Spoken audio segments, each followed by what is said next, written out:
Ne oldu, ne oldu? Ne dedi? Geçmiş mi siniri? Bu herif deli. Gerçekten deli bu herif ya.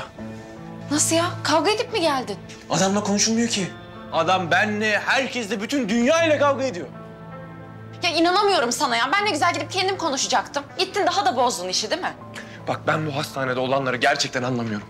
Adam bana diyor ki ben senden yardım istediğim için bencillik yapmışım. Lafa bak ya. Ben bunu hasta için yapmamışım, kendim için yapmışım. Olabilir mi böyle bir şey? Manyaklık ya artık.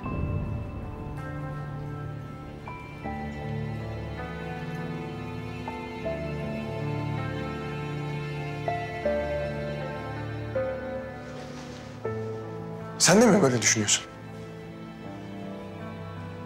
Yani tam olarak öyle denemez ama... O da var. Yok mu? Yalan mı? Yok mu? Yazık ya. Vallahi yazık size. Bu herif size ne yaptı? Beyninizi mi yıkadı?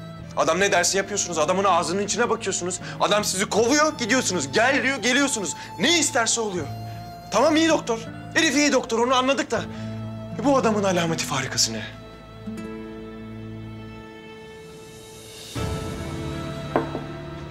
Ömer Hocam. Adanın sonuçları çıktı. Hemen arkasında da nöroloji raporu var.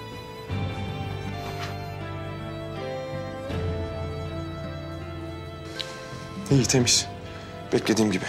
Annesi sizden haber bekliyor. Ben konuşurum onunla. Hastayı bir odaya alalım. 8 saat gözetim altında tutacağız. Tamamdır hocam.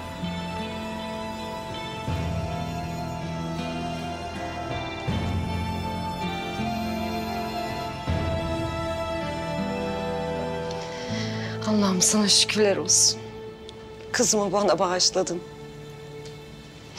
Evet, adacığım sen de bundan sonra öyle yüksek yerlerde oynarken daha dikkatli oluyorsun. Tamam mı? Hadi bakalım. Madem artık iyi, biz gidebilir miyiz? Adanın 8 saat boyunca gözetim altında olması lazım. Ayrıca uyumaması da gerekiyor. Ama gitmemiz lazım. Anlıyorum ama bundan daha önemli bir işiniz olamaz sanırım. Tabii ki yok. Ben gece yolculuğunu pek sevmiyorum. O yüzden gitmek istiyorum. Adanın uyumaması lazım. O yüzden bu akşam burada kalacaksınız. Uyutmam, çok dikkat ederim. Uyumam. İyiyim ben.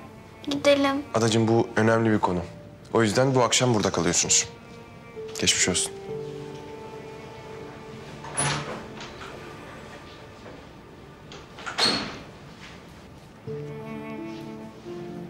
Özür dilerim anne. Keşke düşmeseydim. Canım benim. İyiyim ben, gidelim. O gelmeden gidelim ne olur. Adacığım, güzel kızım benim. Asıl ben senden özür dilerim. Sana tüm bu yaşattıklarım için çok özür dilerim.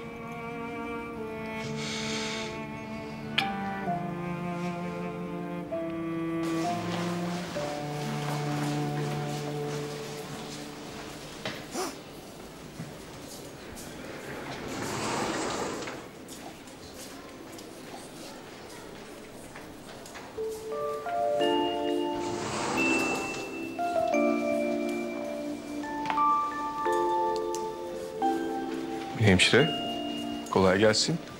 Her şey yolunda mı? İyi misin? İyiyim.